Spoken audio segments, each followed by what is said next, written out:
Hello दोस्तों, नमस्कार। स्वागत है आप सभी लोगों का आपके अपने यूट्यूब चैनल जेपी एकेडमी।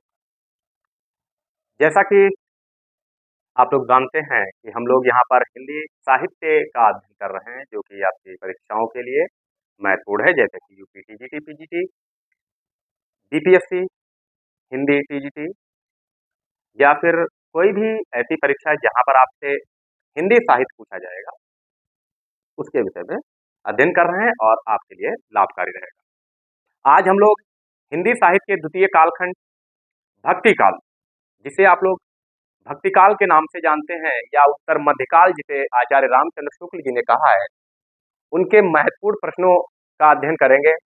और यहाँ पर जो प्रश्न हैं और उनके विकल्पों पर चर्चा करेंगे। हम लोग विस्तृत अध्ययन करते हुए चलेंगे। व्याख्यात्मक रूप से आपको यह सेशन मिलने वाला है, जैसा कि आप लोगों को लगातार सेशन मिल रहे हैं संपूर्ण व्याख्या के साथ।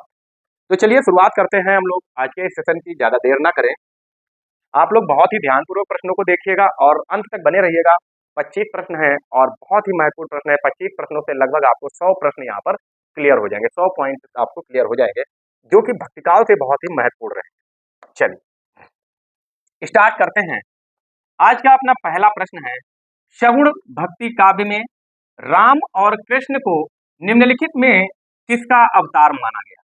कि जो भक्ति काल चल रहा है उसमें राम और कृष्ण को किसका अवतार माना गया है?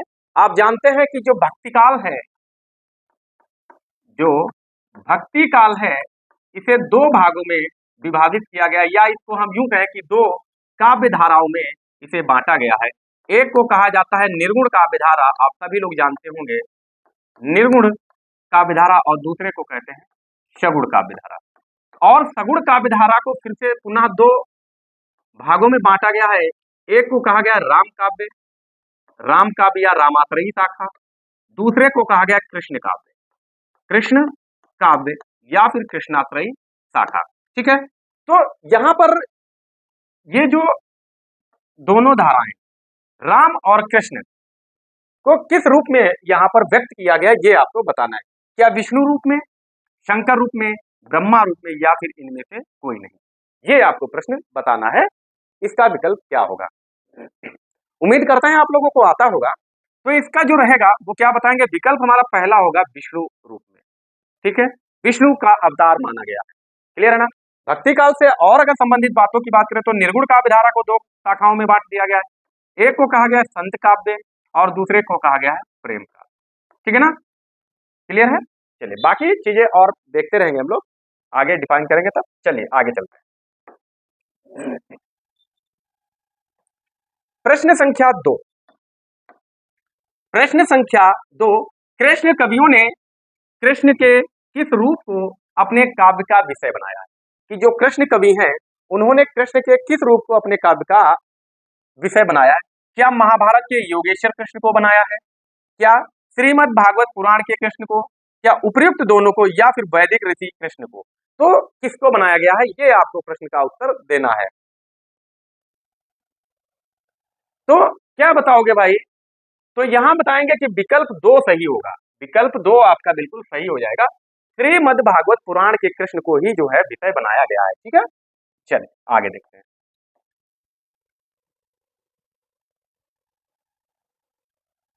प्रश्न संख्या 3। प्रश्न संख्या 3, वैष्णव मत के प्रचार में योगदान था। तो वैष्णव मत के प्रचार में किसका योगदान था? क्या विष्णु स्वामी का था? क्या वल्लभाचार्य का था? क्या रामानुजाचार्य, या फिर उपर्युक्त स्वामी, उपर्युक्त से सभी? तो क्या बताएंगे? यहां क्या बताएंगे? तो बताएंगे वैष्णव मत के प्रचार में इन सभी का योगदान था, अर्थात विकल्प 4 हमारा बिल्कुल सही हो जाएगा। क्लियर है? ठीक है, चलिए आगे देखते हैं।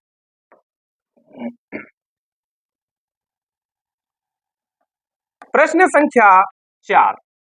प्रश्न संख्या 4, उज्ज्वल नीलमणि, उज्ज्वल नीलमणि नामक भक्ति भावना के शास्त्रीय ग्रंथ का रचयिता कौन है? ये बताना है कि उज्ज्वल नीलमणि का जो है रचयिता कौन है, ये आपको बताना है।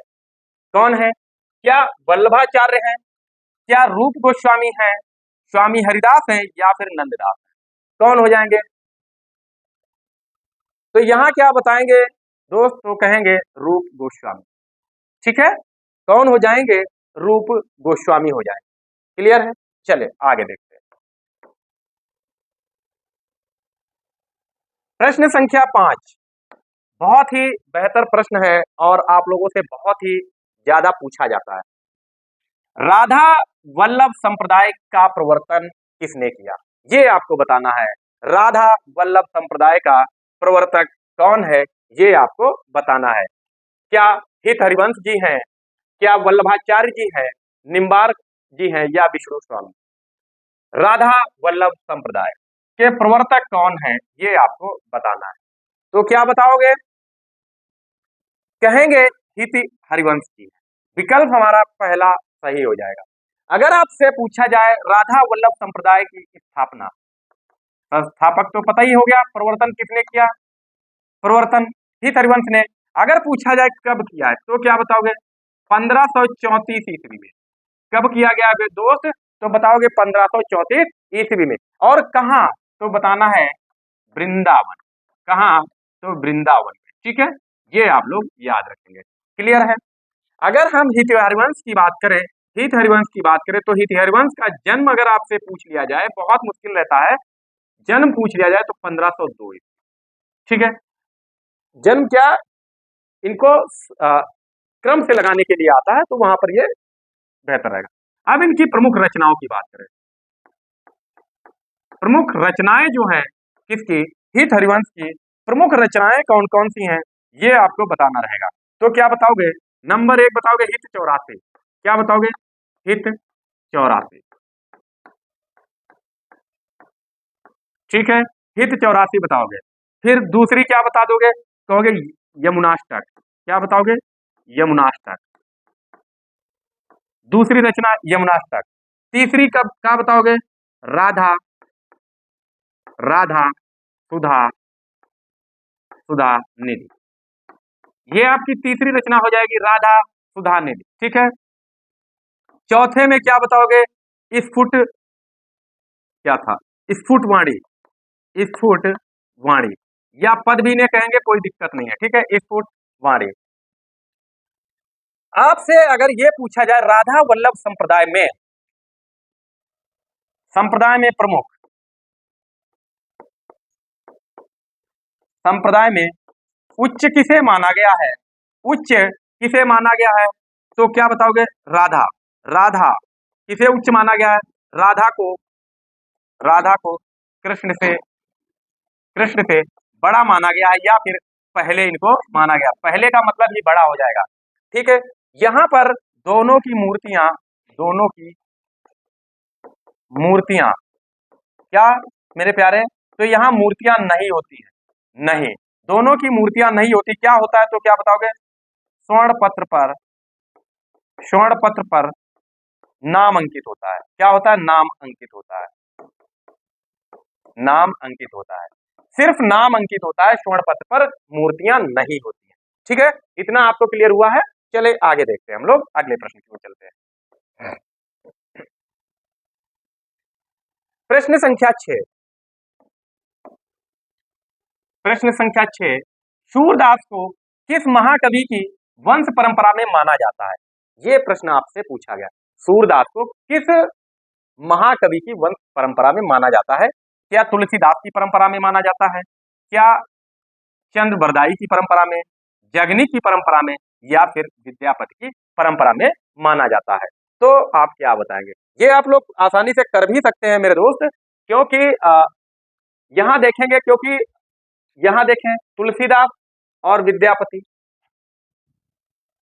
आपको पता ही है ना। तो क्या बताएंगे किसकी वंश परंपरा में माना जाता है? तो चंद्र बरदाई की वंश परंपरा में माना जाता है। विकल्प आपका पहला बिल्कुल सही होगा। अब यहां कुछ चीजें देखें। सूरदास, आइए सूरदास की बात आती है तो सूरदास के बारे में कुछ चीजें देखते चले। जन्म, तो इनका जन्म कब हुआ? तो क्या बताओगे? 1478 ईस्वी में। दोस्त कब हुआ है? 1478 ईस्वी में। कहाँ हुआ है? तो सीही नामक स्थान पर हुआ है, जो कि दिल्ली के पास, सीही दिल्ली के पास। सीही नामक स्थान पर दिल्ली के पास हुआ है। ठीक है, दिल्ली। ठीक है, ये किसके अनुसार है तो बताएंगे डॉक्टर नगेंद्र के अनुसार, नगेंद्र के अनुसार, के अनुसार। और वैसे इनका जन्म स्थान कहाँ है तो क्या बताओगे, रुनकता। कहाँ माना जाता है तो आप सभी लोग जानते हैं रुनकता में ही माना जाता है। ठीक है ना। अगर आपसे पूछ लिया जाए सूरदास की जो सूरदास के गुरु का नाम अगर पूछा जाए, सूरदास के गुरु का नाम पूछा जाए तो बताना है वल्लभाचार्य। क्या नाम है दोस्त मेरे, वल्लभाचार्य। क्या नाम है तो वल्लभाचार्य है। इनकी भक्ति भावना कैसी थी, भक्ति भावना कैसी है इनकी, देखिए महत्वपूर्ण तथ्य यहाँ पर देखते चले गए तो भक्ति भावना कैसी है कि तो दास भक्ति एवं विनय भक्ति थी। पहले विनय भक्ति, दास एवं पहले विनय भक्तियां थी, लेकिन बाद में इनकी भक्ति जो है वो कैसे हुई, बाद में भक्ति भावना, बाद में भक्ति भावना, ये आप लोग याद सुनते रहिएगा। ठीक है, तो क्या बताओगे बाद में जो है भक्ति भावना कैसी हो गई तो सख्य भक्ति भावना हो गई। क्या हो गई, सख्य हो गई। इनके में क्या पाया जाता है तो वात्सल्य पाया जाता है, वात्सल्य के अलावा माधुर्य भी पाया जाता है। ठीक है, तो सख्य भावना मोस्ट इंपॉर्टेंट लगाएंगे। ठीक है, और इनको क्या कहा जाता है, वात्सल्य। इनकी उपाधि क्या है, वात्सल्य, वात्सल्य रस, रस सम्राट, वात्सल्य रस सम्राट इन्हें माना जाता है। ठीक है, कहा जाता है वात्सल्य रस सम्राट। ठीक है, और इन्हें क्या कहा जाता है, पुष्टि मार्ग का जहाज। क्या कहा जाता है मेरे प्यारे, पुष्टि मार्ग का जहाज। ठीक है, किसने कहा है तो बताओगे गोस्वामी विठल नाथ जी ने कहा है इनको पुष्टि मार्ग का जहाज। ठीक है, यहां तक आपको समझ में आया होगा, उम्मीद करते हैं। चलिए आगे चलते हैं, और जहां भी चीजें आप लोगों को समझ नहीं आ रही या पहले से क्लियर नहीं है तो वहां आप लोग क्या कीजिए, या तो नोट कर लीजिए या फिर इनका स्क्रीनशॉट ले लीजिएगा, आपके बहुत ही काम आएंगे। ठीक है, प्रश्न संख्या 7। तो प्रश्न संख्या 7 देखिए मेरे दोस्त, वल्लभाचार्य ने किस दार्शनिक मत का प्रतिपादन किया है, वल्लभाचार्य ने किस दार्शनिक मत का प्रतिपादन किया है। ये प्रश्न आप लोगों से बहुत ही ज्यादा पूछा जाता है कि जो दार्शनिक मत है वहां से प्रश्न आपसे बहुत पूछे जाते हैं। तो ये आप लोग जरूर देखिएगा दार्शनिक मत कितने हैं और उनके प्रवर्तन करता कौन कौन है। तो वल्लभाचार्य ने किसका किया है, क्या अद्वैतवाद का किया है, क्या द्वैतवाद का किया है, शुद्धाद्वैतवाद का किया है, या फिर द्वैतवाद का किया है। तो ये आप लोगों को बताना है किसने किया है। तो क्या बताएंगे कि वल्लभाचार्य ने जो प्रतिपादन किया है वो किसका किया है, शुद्धाद्वैतवाद का किया है। विकल्प 3 आपका बिल्कुल सही हो जाएगा। अद्वैतवाद का प्रतिपादन किसने किया है, अद्वैतवाद का प्रतिपादन किसने किया है तो क्या बताओगे, शंकराचार्य। किसने किया है, शंकराचार्य। अद्वैत का मतलब क्या है कि आत्मा और परमात्मा दो नहीं है, एक ही है। द्वैत का मतलब दो और आ का मतलब नहीं, अद्वैत का मतलब दो नहीं एक ही, आत्मा और परमात्मा एक है। ठीक है, द्वैतवाद का प्रवर्तन किसने किया है तो क्या बताओगे, बताओगे मेरे दोस्त, मध्वाचार्य। किसने किया है, मध्वाचार्य। और जो द्वैतवाद है इसे का प्रतिपादन किसने किया है तो क्या बताओगे, द्वैतवाद का प्रतिपादन जो किया है निम्बार्का, निम्बार्काचार्य। ठीक है, निम्बार्काचार्य। द्वैतवाद को और किस नाम से जाना जाता है तो बताओगे, भेदवाद, भेदवाद। ठीक है, भेदवाद भी इसे कहा जाता है। ठीक है ना, यहां तक आप लोगों को बातें क्लियर हुई होगी उम्मीद करते हैं, और आप लोग बहुत ही बेहतर सीख रहे हैं, और उम्मीद करते हैं कि आप लोगों को सेशन अच्छा लग रहा होगा। बाकी लाइक शेयर चलता रहेगा, आप लोग करते रहिएगा, इसमें क्या ज्यादा कहना, आप लोग खुद समझदार हैं कि सेशन अच्छा लगे तो लाइक कर दीजिएगा, शेयर कीजिएगा दोस्तों को, और अध्ययन करना चाहते हैं हमारे साथ तो जो है चैनल सब्सक्राइब कीजिएगा। किस कृष्ण भक्त कवि को जड़िया की उपाधि मिली, बहुत बढ़िया प्रश्न है। किस कृष्ण भक्त कवि को जड़िया की उपाधि मिली, क्या नंददास को मिली है, क्या सूरदास को मिली है, गोविंद स्वामी को, या फिर परमानंद दास जी को जड़िया कहा जाता है। तो ये आप लोग बताएंगे किसको मिली है भाई जड़िया कवि की उपाधि। हाँ, तो आप सभी जानते होंगे किसको मिली है, नंददास को। ठीक है, नंददास को, क्लियर है ना। इस संदर्भ में एक उक्ति प्रचलित है, क्या उक्ति प्रचलित है, और कभी ये कहा गया है और कवि गढ़िया, ठीक है, और कवि गढ़िया नंददास जड़िया। ये उक्ति जो है बहुत प्रचलित है, और कवि गढ़िया नंददास जड़िया, ठीक है, ये आप लोग याद रखेंगे, ठीक है ना। अब आते हैं हम लोग नंददास पर। तो नंददास के विषय में कुछ अध्ययन कर लेते हैं। नंददास के विषय में कुछ अध्ययन कर लेते हैं। जन्म की अगर बात की जाए मेरे दोस्त, तो इनका जन्म कब हुआ है ये आप लोग बताएंगे, तो क्या बताएंगे, 1537, ठीक है, 1537 ईस्वी में इनका जन्म हुआ है। इनके अब जो है रचनाओं की बात करें, रचनाएं हैं जो इनकी प्रमुख रचनाएं की बात करें हम लोग, आइए तो देखते हैं कौन कौन सी इनकी प्रमुख रचनाएं हैं। तो पहली ही आप लोग जानते हैं रास पंचाध्यायी, और इसी रास पंचाध्यायी के आधार पर ही इन्हें जड़िया कहा गया। अगर आपसे ये पूछा जाए कि नंददास को किस रचना के कारण जो है, किस रचना के आधार पर जड़िया कहा गया, तो आप बताएंगे रास पंचाध्यायी। अन्य इनकी बात करें तो अन्य रचना है एक ध्यान मंजरी, बहुत महत्वपूर्ण रचना है ध्यान मंजरी। अगली रचना की बात करेंगे तो क्या बताएंगे, रूप मंजरी, ध्यान मंजरी, रूप मंजरी। उसके बाद क्या बताओगे, रूप देखा तो रस हुआ, रस मंजरी। रस के बाद इनका क्या हुआ, इन्हें प्रेम हुआ, तो क्या बताओगे, प्रेम 12 खड़ी, प्रेम 12 खड़ी, प्रेम 12 खड़ी। और जब प्रेम हुआ उसके बाद क्या हुआ, तो इन्हें हो गया विरह, और विरह मंजरी, ठीक है। याद करने की ट्रिक बहुत बढ़िया है। नंददास की रचनाएं, नंददास की रचनाएं, ठीक है। क्या बताओगे, रास में ध्यान लगाया, यानी कि रास पंच में ध्यान लगाया, रास मतलब आनंद प्रेम, ध्यान लगाया से ध्यान मंजरी। रूप देखा तो रस हुआ, रस हुआ तो प्रेम हुआ, और प्रेम के बाद में विरह हुआ। याद रखना है कि जो है मंजरी वाली सभी रचनाएं इनकी हैं, इतना याद रखेंगे, ठीक है। चलिए आगे देखते हैं। प्रश्न संख्या 9, बहुत ही बेहतर प्रश्न फिर से आ गया है। वल्लभाचार्य के शिष्य कौन से कृष्ण भक्त कवि थे, मतलब यहाँ ये पूछा गया आपसे कि कौन सा इसमें से कवि है जो कि वल्लभाचार्य का कृष्ण भक्त कवि, ऐसा आपको बताना है। क्या कुंभन दास जी हैं, क्या नंददास जी हैं, छेद स्वामी है, या फिर गोविंद स्वामी है, ये आप लोगों को प्रश्न बताना है मेरे दोस्त। आप लोग इसका उत्तर जरूर दें। हाँ, तो इसका उत्तर क्या होगा, क्या हो जाएगा उत्तर, तो क्या बताओगे, कहेंगे कुंभन दास है। क्या, कुंभन दास, किसके, सिर्फ वल्लभाचार्य के,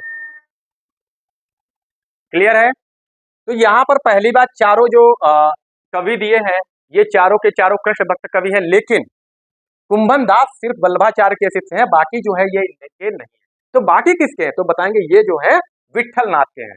तो बताएंगे वल्लभाचार्य के शिष्य, पहली बार अष्ट छाप के कवि, अगर देखें तो अष्ट छाप के कवि, अष्ट छाप के कवि, ठीक है, ये आप याद रखेंगे। अष्ट छाप के कवि कितने, तो इसमें बताएंगे 8 कवि थे, ठीक है। किसके किसके, चार, चार जो है वल्लभाचार्य के, चार वल्लभाचार्य के, और 4 विठलनाथ के, किसके मेरे दोस्त, विठलनाथ के। 4 वल्लभाचार्य के थे, 4 विठलनाथ के। तो क्या क्या बताएंगे इसमें, नंबर 1 कौन, तो बताओगे सूरदास, कौन, सूरदास। फिर क्या बताओगे, कुंभन दास, कुंभन दास, कुंभन दास के अलावा क्या बताओगे, परमानंद दास, परमानंद दास, याद रखिएगा आप लोग। और चौथा इसमें दिया ही है, कुंभन दास हो ही गया है, परमानंद दास हो गया, सूरदास, कितने, सूरदास, कुंभन दास, परमानंद दास, एक और है परमानंद दास, और कृष्णदास, और कृष्णदास, ठीक है, कृष्णदास। अब विठलनाथ के शिष्यों की बात करें तो कौन कौन हो जाएंगे भाई मेरे प्यारे, तो कौन कौन हो जाएंगे, यहाँ पर दिया ही है देखो, नंददास, नंददास, और क्या दिया है, नंददास, छीत स्वामी, और क्या हो जाएगा, तो क्या बताओगे, छीत स्वामी हो जाएंगे। ठीक है, छीत स्वामी के अलावा कौन हो जाएंगे, गोविंद दास, कौन हो जाएंगे, गोविंद दास हो जाएंगे। और इसके अलावा कौन हो जाएंगे, चतुर्भुज दास, चतुर्भुज दास। तो चार इसमें जो है विठलनाथ के थे, चार जो है इनके। अष्टछाप की स्थापना, अष्टछाप की स्थापना, अष्टछाप की स्थापना, की स्थापना किसने की, तो क्या बताओगे, विठलनाथ, विठलनाथ जी ने अष्टछाप की स्थापना की थी। ठीक है, यहां तक चीजें आपको क्लियर हुई होगी, आप लोग जो है इसका स्क्रीनशॉट ले लीजिए। क्लियर है।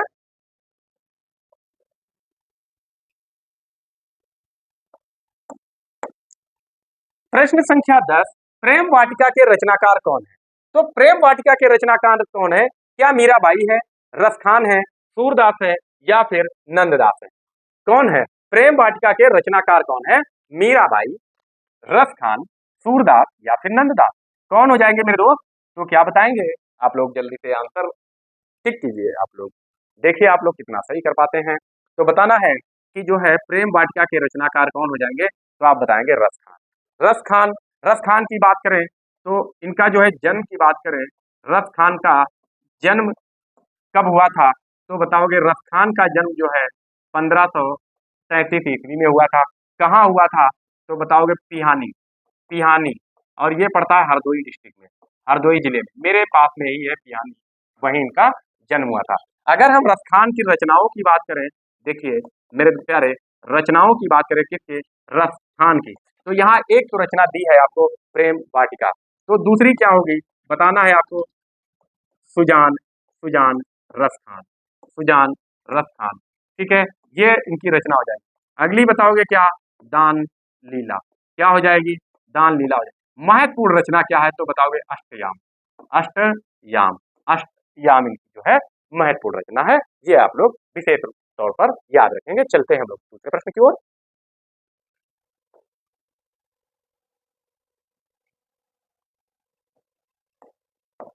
प्रश्न संख्या 11, सूर के भ्रमर गीत में, सूर के भ्रमर गीत में उद्धव द्वारा गोपियों को दिए गए ज्ञानोपदेश का परिणाम क्या रहा, ज्ञानोपदेश का परिणाम क्या रहा, ये बताना है।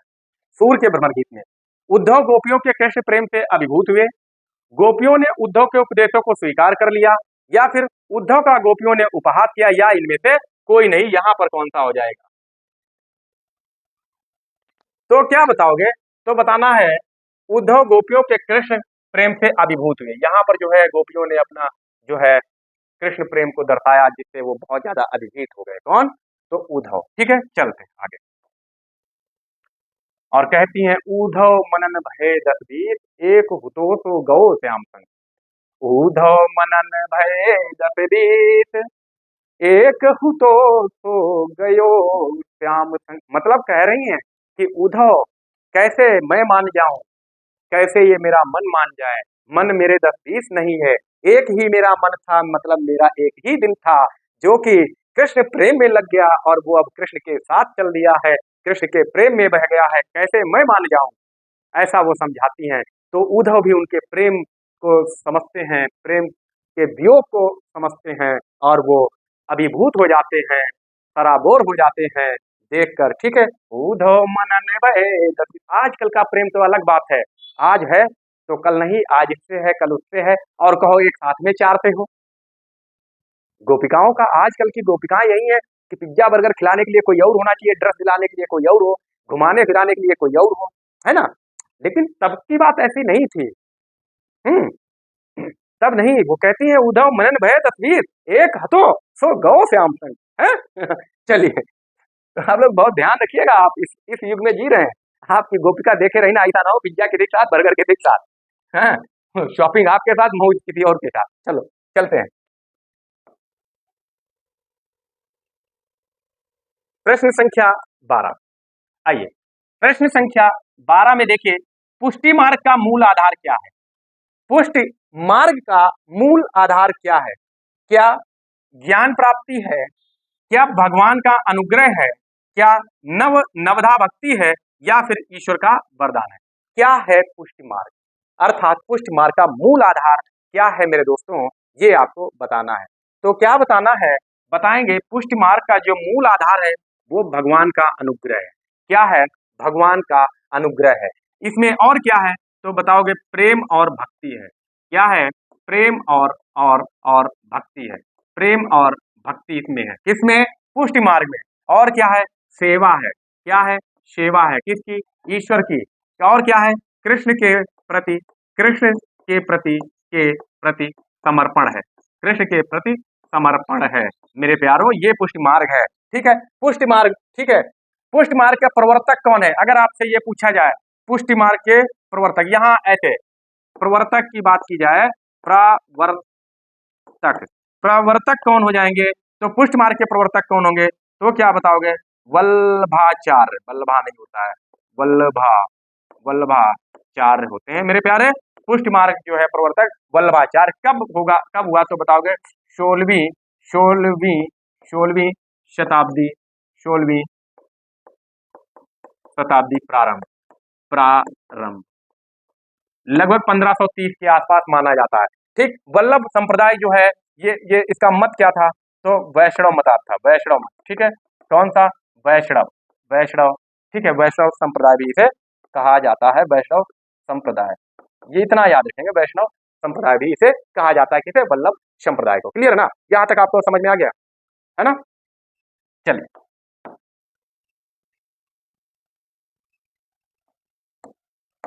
प्रश्न संख्या 13, गोसाई विठलनाथ जी ने पुष्टि, यहां पर क्या है? पुष्टि मार्ग। क्या? पुष्टि मार्ग को जहाज किसे कहा था? किसने? विठलनाथ ने कहा। क्या कहा? पुष्टि मार्ग का जहाज किसे कहा, यह पूछा गया। वल्लभाचार्य को, छीत स्वामी को, सूरदास को या फिर नंददास को कहा है। ये मैं अभी पीछे पढ़ा चुका हूं, आप लोग इसको आसानी से कर सकते हैं कि पुष्टि मार्ग का जहाज इन्होंने किसे कहा है। तो क्या बताओगे कि विठलनाथ जी ने पुष्टि मार्ग का जहाज किसे कहा है? तो बताओगे सूरदास को कहा है। क्या कहा है? सूरदास को कहा है। और इन्होंने कहा क्या है? इन्होंने कहा है इनकी मृत्यु पर। किसके? सूरदास की मृत्यु पर ये कहते हैं पुष्टि मार्ग को, पुष्टि मार्ग, पुष्टि मार्ग को जहाज, को जहाज, जात है, जहाज जात है, सो सो सो सो जाको, हाँ सो जाको, कछु लेन है, कछु लेना है, कछु लेन है, कछु लेना होए होए, सो लेव, सो लेव।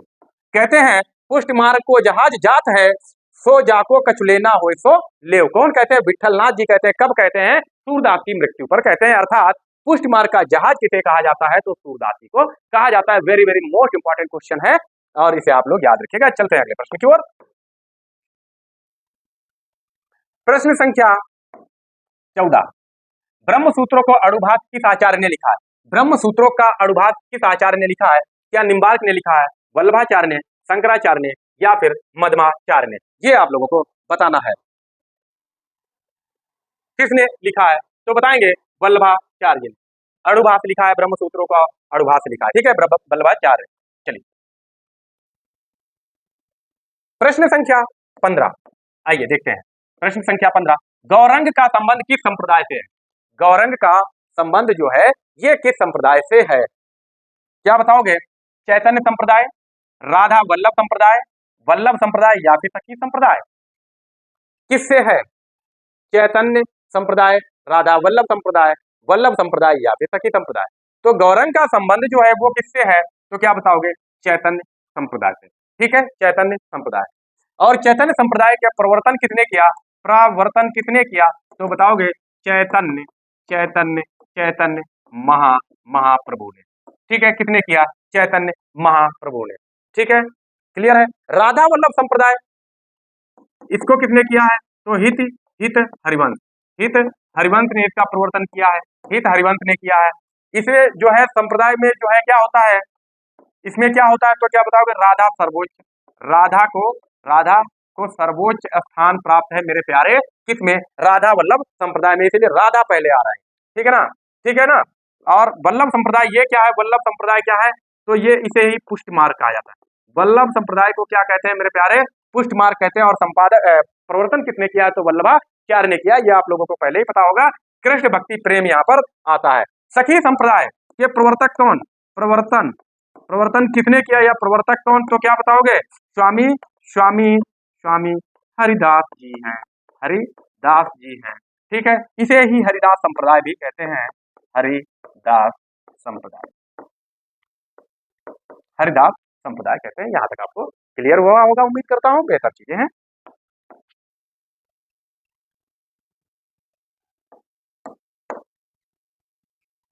प्रश्न संख्या 16, उद्धव गोपी संवाद के लिए क्या नाम काव्य में रूढ़ हो गया है।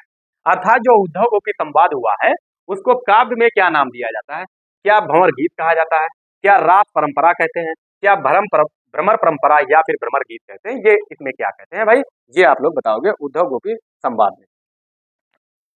तो क्या बताओगे मेरे प्यारे, तो क्या बताएंगे, कहेंगे इसे कहते हैं भ्रमर परंपरा, अर्थात विकल्प आपका 3 बिल्कुल सही हो जाएगा, ठीक है। भ्रमर परंपरा का प्रारंभ, इसका प्रारंभ कहां से माना जाता है, तो क्या बताओगे इसका प्रारंभ कहां से माना जाता है, तो बताना है श्रीमद् भागवत पुराण, ठीक है। क्या श्रीमद् भागवत पुराण से जो है इसका प्रारंभ माना जाता है। श्रीमद् भागवत पुराण के, ऐसे लिखो पूरा, के दसम स्कंद, ये भी पूछा गया है मेरे प्यारे, स्कंद के 46वें व 47वें अध्याय से माना जाता है, अध्याय से माना जाता है, ठीक है। ये याद रखना, भ्रमर परंपरा का जब प्रारंभ हुआ है, उसकी शुरुआत हुई है, कहां से मानी गई है, श्रीमद् भागवत पुराण का जो 10वां स्कंद है उसका 46वें और 47वें अध्याय से मानी जाती है भ्रमर परंपरा की शुरुआत, ठीक है।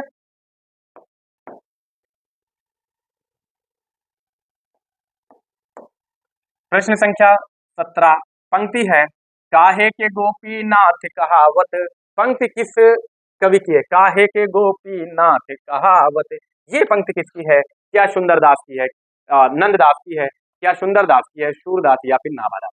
इन पंक्तियों के रचनाकार कौन है मेरे प्यारे, तो क्या बताओगे, काहे के गोपीनाथ कहावत पंक्तियों के रचनाकार जो है वो है सुंदरदास, ठीक है, सुंदरदास। चलिए अब थोड़ी सी चीजें हम लोग देखते हैं सुंदरदास के बारे में। अगर इनके आपसे जन्म पूछा जाए, सुंदरदास का जन्म अगर आपसे पूछा जाए मेरे दोस्त, तो सुंदरदास का जन्म क्या बताओगे, 1596 ईस्वी, कहाँ हुआ था, तो बताना है दौसा। दौसा जगह पड़ती है कहाँ, राजस्थान में, दौसा जगह पड़ती है मेरे दोस्त राजस्थान में। तो इनका जन्म एक तो हुआ 1596 में दौसा राजस्थान में। इनके गुरु का नाम अगर आपसे पूछ लिया जाए, गुरु का नाम पूछ लिया जाए, तो क्या बताओगे, तो बताना है आपको दादू दयाल। क्या बताओगे, दादू दयाल इनके गुरु का नाम, किसके, तो सुंदरदास के गुरु का नाम, ठीक है। इनकी रचनाओं का संकलन, ये लिख लो, किसने किया, इनकी रचनाओं का संकलन, रचनाओं का संकलन जो है हरि नारायण, इनकी रचनाओं का संकलन हरि नारायण शर्मा ने सुंदर ने, ऐसे डबल, सुंदर ग्रंथावली, सुंदर ग्रंथावली नाम से किया, नाम से किया, ठीक है, नाम से किया, ठीक है। ये आप लोग याद रखेंगे, ठीक है ना। और ये जो है सुंदरदास जो है सबसे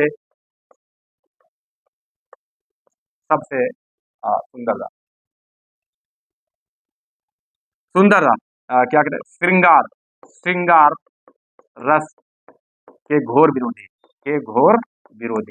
भाई मेरे प्यारे विरोधी, याद रखो, बहुत महत्वपूर्ण ये है। श्रृंगार रस के घोर विरोधी किसे माना जाता है, तो बताओगे सुंदरदास। श्रृंगार और सुंदरता,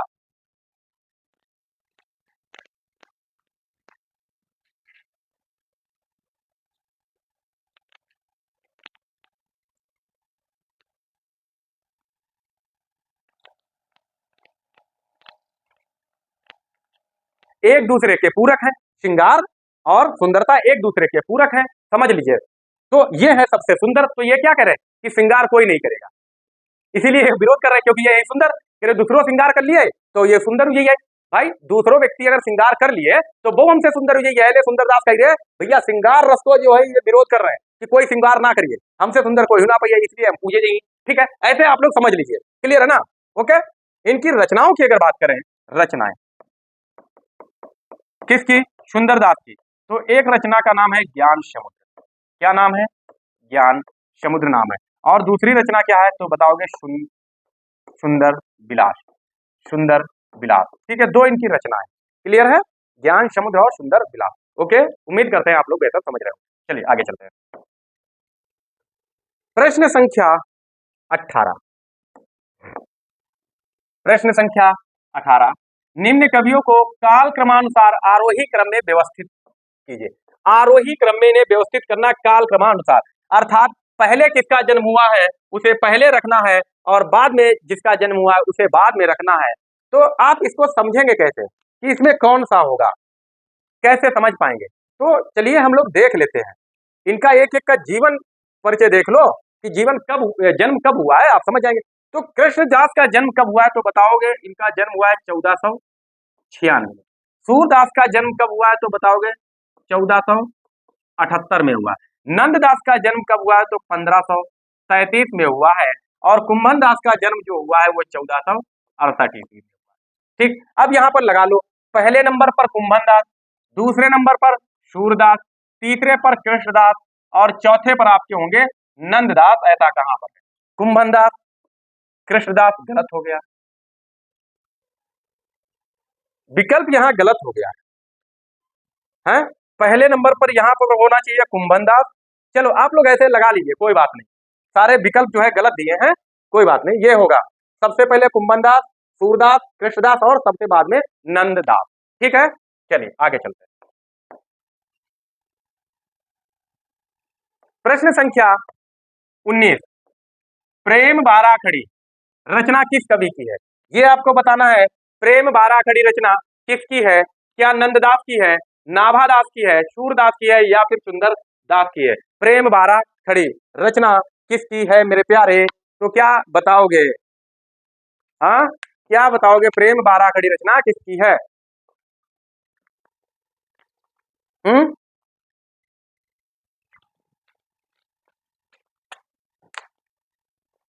तो किसकी है तो बताओगे नंददास। ठीक है, विकल्प पहला सही है, हम लोग पीछे इनको पढ़ चुके हैं तो अब पढ़ने की आवश्यकता है नहीं।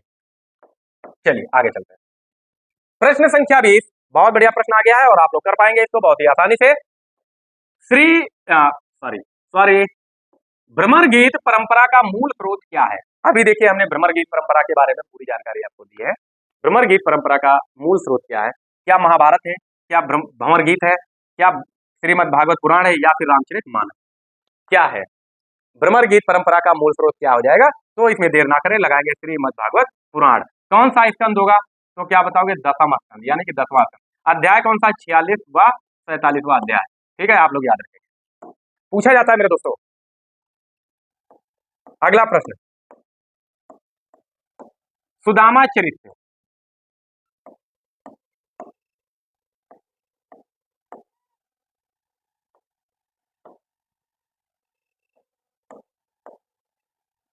सुदामा चरित्र के रचयिता निम्न में से कौन है?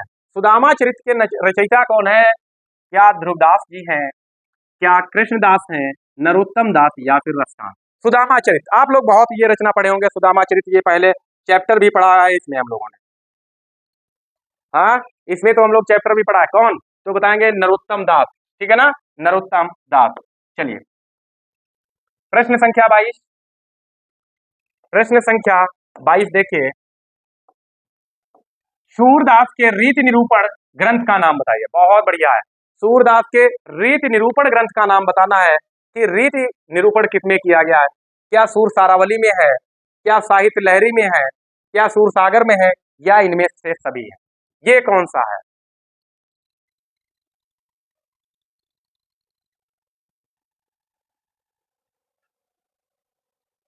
तो क्या बताओगे भाई, कौन सा हो जाएगा? रीति निरूपण कौन सा है तो बताना है, विकल्प बी सही है, साहित्य लहरी।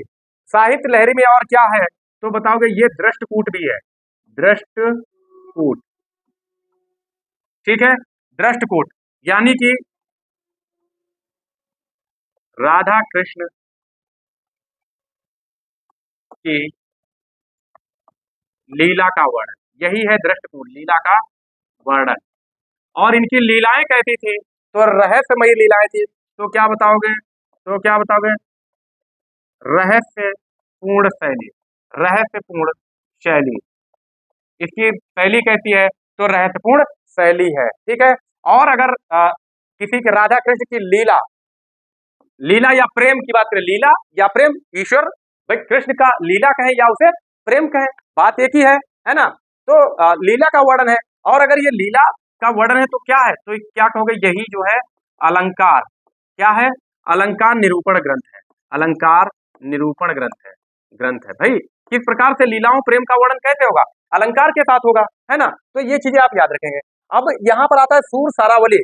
सूर सारावली रचना के बारे में क्या है, ये विवादित रचना, इनकी विवादित रचना पूछी जाए तो कौन है, या फिर अप्रमाणिक रचना, अप्रमाणिक, अप्रमाणिक रचना कौन है तो बताओगे इनकी सूर सारावली है, ठीक है। सूर सागर क्या है तो सूर सागर क्या है ये बताओगे, इनकी सर्वश्रेष्ठ, सर्वश्रेष्ठ रचना है, कौन, सर्वश्रेष्ठ रचना कौन सी है तो सूर सागर है, ठीक है ना। और ये जो है इसका सूर सागर सर्वश्रेष्ठ रचना, इसका उपजीव ग्रंथ, सूर सागर का उपजीव ग्रंथ पूछा जाता है, उपजीव ग्रंथ कौन है, किसका, तो यही बताना है, सूर सागर का उपजीव ग्रंथ कौन है तो क्या आप बताओगे, भागवत, भागवत पुराण का, भागवत पुराण का दसम स्कंद, दसम स्कंद, ये जो है इसका उपजीव है, ये भ्रमर गीत है ना इसमें सूर सागर में, तो वही चीज है, ठीक है। चलिए आगे देखते हैं, प्रश्न संख्या 23,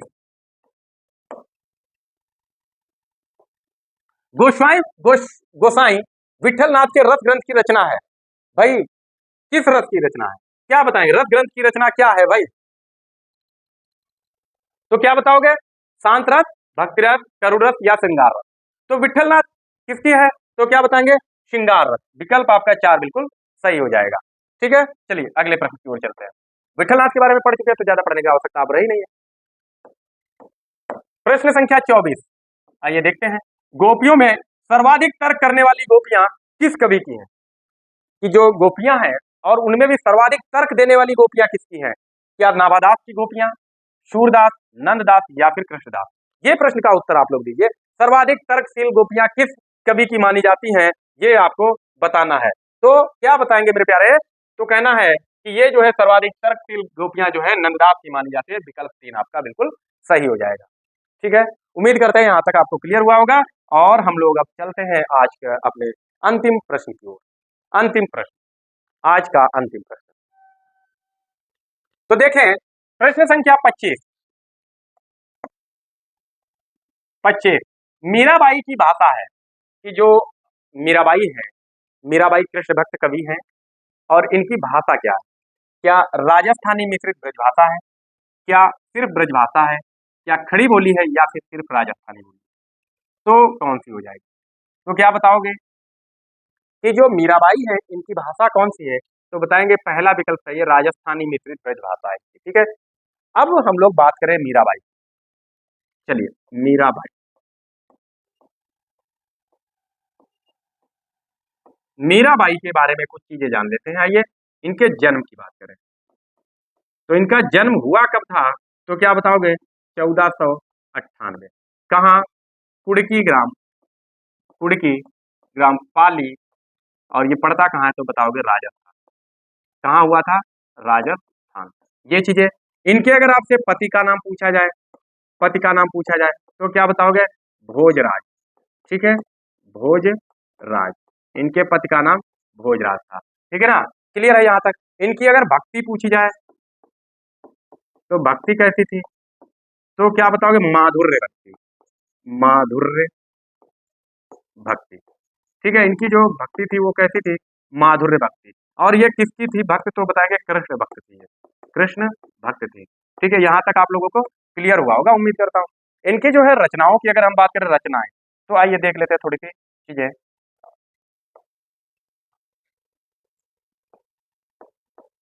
किसकी? मीराबाई की रचनाएं। तो मीराबाई की रचनाएं कौन कौन सी है तो बताओगे? राग गोविंद, ठीक है, राग गोविंद है। दूसरी क्या है तो बताओगे? गोविंद, गोविंद टीका है। और क्या है? गोविंद टीका है। और क्या बताओगे तो बताओगे? राग सोरठा है। क्या है? राग सोरठा है। और क्या बताओगे? और क्या बताओगे? मीरा, मीरा की, मीरा की मल्हार, मीरा की मल्हार, ठीक है। और क्या बताओगे? नरसी जी, नरसी जी रो, नरसी जी रो मायरो, नरसी जी रो मायरो, ठीक है। और इसके अलावा इनकी नरसी जी मायरो, हाँ, गरबा गीत, गरबा गीत। और गरबा गीत के अलावा फुटकर, फुटकल, फुटकर पद भी इन्होंने लिखे हैं। तो ये कुछ चीजें महत्वपूर्ण है मीरा के बारे में, ठीक है। उम्मीद करते हैं आप लोगों को बेहतर चीजें समझ में आई। तो मेरे दोस्तों, भाइयों बहनों, आज हम लोगों ने जो है भक्ति काल के महत्वपूर्ण 25 प्रश्नों का अध्ययन किया है। और वास्तव में अगर देखा जाए तो ये 25 प्रश्न नहीं, आप लोग भी जानते हैं कि ये 25 प्रश्न नहीं है, बहुत कम है, तो ये 75 प्रश्न आपको मिले हैं, ठीक है। जहाँ पर भी बेहतर चीजें देने लायक लगता है, कि जहाँ पर लगता है कि व्याख्या आपको दी जा सकती है, मैं पूरी कोशिश कर रहा हूँ कि आप लोगों को बेहतर कंटेंट मिल पाए। बाकी आप लोग बताइएगा कि आप लोगों को यह कंटेंट कैसा मिला है, कैसा कंटेंट लग रहा है, वीडियो कैसा है, या सेशन कैसा आप लोगों को लग रहा है। कमेंट करके जरूर आप लोग बताया कीजिए। इससे कहीं ना कहीं प्रेरणा मिलती है कि आप लोग पढ़ने के लिए तत्पर हैं। हमें भी पढ़ाने का मन और लगता है, और मन करता है कि आपको और चीजें दी जाए। जिस प्रकार से आप लोगों के कमेंट आते हैं, हम उसी प्रकार से कोशिश करते हैं, प्रेरणा मिलती है हमें और काम करने की। तो आप लोग जरूर बताइएगा, सेशन के बारे में जरूर बताइएगा। बाकी वही चीजें हैं कि लाइक शेयर कमेंट और सब्सक्राइब, बस आप लोगों से यही उम्मीद है हमें कि आप लोग इतना तो कर सकते हैं। लाइक शेयर और सब्सक्राइब कमेंट करके आप लोग जरूर बताइएगा, ठीक है। तो आज इतना हम लोग रखते हैं, मिलेंगे अगले सेशन में। तब तक के लिए आप लोगों से विदा चाहेंगे। और आप लोग घर पर आप लोग बेहतर तरीके से अध्ययन करते रहिए, अपने स्वास्थ्य का विशेष ध्यान रखिए, बहुत ही बेहतर तरीके से अध्ययन कीजिए। आप लोग कमेंट करके बताइए, तो और भी चीजें जल्दी फास्ट करके हम लोग ले आए, ठीक है। Okay, thanks for watching video, take care, bye bye.